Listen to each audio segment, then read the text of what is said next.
Hi mga Wabs! Kamusta kayo? Eto nga pala mga Wabs ang aming humble home pero hindi namin to bahay. Actually mga Wabs, bahay ito ng kapatid ko. Pinatira niya lang sa amin kasi ayaw nila mama dito. Fourth floor kasi to mga Wabs. Kaya naman sabi niya para hindi na kami magbayad ng rent, makatipid kami. Kami na lang yung tumira dito. Kaya naman green up na namin mga Wabs. Pinaganda na lang namin, pinatiles namin, pintura, kung ano pa yung dapat ipagawa. Pero hindi na namin pinalagyan ng mga Wabs, ng kwarto. Kasi parang feeling ko, lilit masyado pag nilagyan pa ng kwarto, kami lang naman.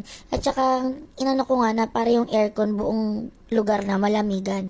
Bali sa lapag nga lang pala kami natutulog mga Wabs kasi hindi na kami nagkama. Dahil ang mga boys ko malilikot, kung talon-talon na nila, mahulog sila. At work from home nga pala ako mga Wabs, kaya naman etong aking workstation.